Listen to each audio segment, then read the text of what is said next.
Hi friends, ഇന്ന് നമുക്ക് breakfast ആയിട്ട് മസാല ദോശ തയ്യാറാക്കിയാലോ. ഇന്നത്തെ വീഡിയോ മസാല ദോശ തയ്യാറാക്കുന്നതാണ്. നമുക്കത് വീഡിയോയിലിട്ട് പോകാം. അതിനുവേണ്ടി ഞാനിവിടെ 2 ഉരുളക്കിഴങ്ങും 2 ക്യാരറ്റും ഉള്ളി, തക്കാളി, പച്ചമുളക്, വെളുത്തുള്ളി എന്നിവയെല്ലാം അരഞ്ഞു വെച്ചിട്ടുണ്ട്. ഇനി നമുക്ക് എന്ത് ചെയ്യാം, കുക്കറിലിട്ട് വേവിച്ചെടുക്കാം. അതിനുവേണ്ടി ഞാനിവിടെ കുക്കർ അടുപ്പത്ത് കത്തിച്ച് വെച്ചിട്ടുണ്ട്. ഇനി കുക്കർ നല്ലോണം ചൂടായതിന് ശേഷം നമുക്കതിലേക്ക് വെളിച്ചെണ്ണ ചേർത്ത് കൊടുക്കാം. വെളിച്ചെണ്ണ ചൂടായതിന് ശേഷം നമുക്ക് ആദ്യം തന്നെ കടുകൊന്ന് പൊട്ടിച്ചെടുക്കാം. കടുകെല്ലാം പൊട്ടിക്കഴിഞ്ഞതിന് ശേഷം നമുക്ക് പച്ചമുളകും ഇഞ്ചിയും വെളുത്തുള്ളിയും ചേർത്ത് കൊടുക്കാം. പിന്നെ ഇതിലേക്ക് നമ്മൾ നേരത്തെ മുറിച്ച് വെച്ചിട്ടുള്ള ഉള്ളിയും തക്കാളിയും ക്യാരറ്റും ഉരുളക്കിഴങ്ങും കൂടി ചേർത്ത് കൊടുക്കാം. എന്നിട്ട് അതിലേക്ക് ആവശ്യത്തിന് ഉപ്പും 1 സ്പൂൺ മഞ്ഞൾപ്പൊടിയും 1/2 ടീസ്പൂണോളം ഗരം മസാലയും 1 സ്പൂൺ കുരുമുളകും കുറച്ച് വെള്ളവും ചേർത്ത് നമുക്കിതെന്ത് ചെയ്യാം, വേവിച്ചെടുക്കാം.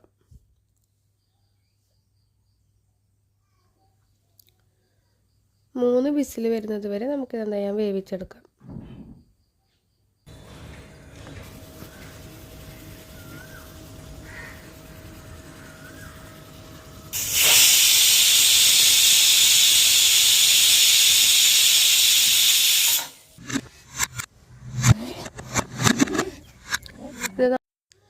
ഇത് തുറന്നു നോക്കിയതിന് ശേഷം നമുക്ക് എന്ത് ചെയ്യാം, വിസിൽ വെക്കാതെ ഒന്നും കൂടി അടുപ്പത്ത് വെച്ചിട്ട് ഇതെല്ലാം നല്ലോണം ഒന്ന് അടച്ചെടുക്കാം. എന്നിട്ട് അതിലേക്ക് അരമുറി ചെറുനാരങ്ങയും പിഴിഞ്ഞെടുക്കാം. പിന്നെ കറിവേപ്പിലയും മല്ലിച്ചപ്പും കൂടി ചേർത്തെടുത്താൽ നമ്മുടെ മസാല ഇവിടെ റെഡിയായി.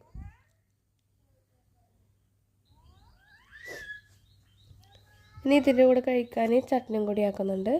അതിനു വേണ്ടി 1 മുറി തേങ്ങ ചിരണ്ടി എടുത്തിട്ട് അത് നമുക്ക് മിക്സിയിലിട്ടെടുക്കാം.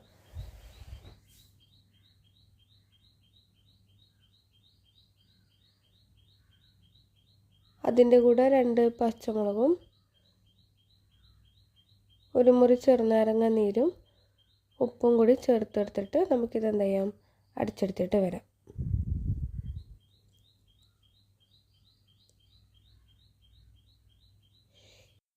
ഇതൊന്ന് കാച്ചിക്കൂട്ടിയിട്ട് വരാം. അതിനു വേണ്ടി ഒരു പാത്രം അടുപ്പത്ത് വെച്ചിട്ട് അതിലേക്ക് കുറച്ച് വെളിച്ചെണ്ണ ഒഴിച്ച് കടുക് പൊട്ടിച്ചെടുക്കാം. കടുക് പൊട്ടി വരുമ്പോൾ കുറച്ച് കറിവേപ്പിലയും കൂടി ചേർത്ത് കൊടുക്കാം. പിന്നെ അതിലേക്ക് തേങ്ങ അരച്ച് വെച്ചതും കൂടി ചേർത്ത് കൊടുത്താൽ നമ്മുടെ ചട്നി ഇവിടെ റെഡിയായി.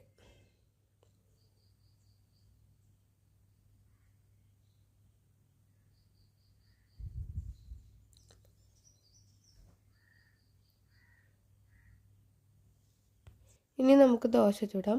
അതിനു വേണ്ടി ഒരു പാൻ അടുപ്പത്ത് കത്തിച്ച് വെച്ചിട്ടുണ്ട്. ഇത് തലേന്ന് അരച്ച് വെച്ച മാവാണ്.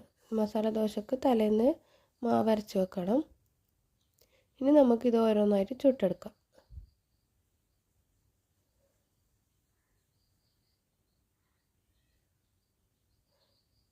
നല്ല ക്രിസ്പിയായ ദോശ തന്നെ ഇവിടെ റെഡി ആയിട്ടുണ്ട്. നമുക്കെന്ത് ചെയ്യാം, ആ ദോശയിലേക്ക് മസാലക്കൂട്ട് ചേർത്ത് കൊടുക്കാം.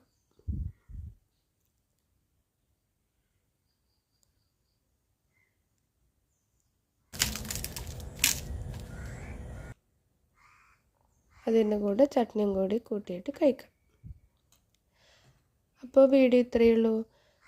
വീഡിയോ ഇഷ്ടപ്പെട്ടിട്ടുണ്ടെങ്കിൽ എല്ലാവരും ഒന്ന് ഷെയർ ചെയ്യുക, സബ്സ്ക്രൈബ് ചെയ്യുക, ലൈക്ക് ചെയ്യുക. അപ്പോൾ ഓക്കെ, ബൈ.